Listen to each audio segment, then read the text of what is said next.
আরে ভাই তুমি এত জোনের বাইরে কোথায় আসছো? তুমি তো মরে যাবে, তোমার হিল কাটতে 50 হেড করে। আরে ভাই আপনার তো গ্র্যান্ড মাস্টার আছেন, আপনাদেরকে তো রিভাইভ না দিলে আপনারা তো ফুল প্লাস পাবেন না। আরে তাই বলে তুমি এত জোনের মধ্যে আমাদের রিভাইভ দিতে আসবে? তুমি তো মরে যাবে, মেডিকেট করো। আরে ভাই আমি মরলে সমস্যা নেই, আপনাদেরকে রিভাইভ দিতে পারলে আপনারা যেভাবে হোক ম্যাচটা বুঝাই নেন। আরে ভাই তুমি এত কষ্ট করে রিভাইভ দিচ্ছ, তোমার জন্য হলে ম্যাচটা যেমন হোক বুয়া করবো। আরে ভাই তুমি মেডিকেট করো, তুমি তো মরে যাবে ভাই। আমি মরে গেছি তাই কি হয়েছে ভাই, আমি তো আপনাদেরকে রিভাইভ দিতে পারছি, এটাই অনেক। তুমি এত ভালো জোন পুলটি আমাদের রিভাইভ দিছো, যেভাবে ওকে ম্যাচটা বুয়া করবো। তো গাইস লাস্ট 2টা প্লেয়ার বাকি আছে, আমার সামনে একটা প্লেয়ার। ও ভাই সাহেব ওপি লেভেলে একটা হেডশট ভাই, লাস্ট আর একটা প্লেয়ার বাকি আছে।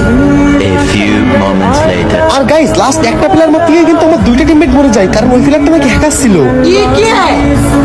তো দেখা যাক এই হ্যাকার মেরে আমি ম্যাচটা বুয়া করতে পারি কিনা। ভাই আপনি যদি এই ম্যাচটা বুয়া করতে পারেন তাহলে আপনার এই ভিডিওতে 50,000 লাইক এবং 10,000 সাবস্ক্রাইবার হবে। ও আচ্ছা তাই, আচ্ছা ঠিক আছে, যেমন করে মারবো। ও ভাই ও প্লেয়ার হেডশট কিন্তু এলিমিনেটেড হয়ে মরলো। ভাই তোমরা সবাই লাইক এবং সাবস্ক্রাইব করে দাও, হ্যাকারকে মারছে।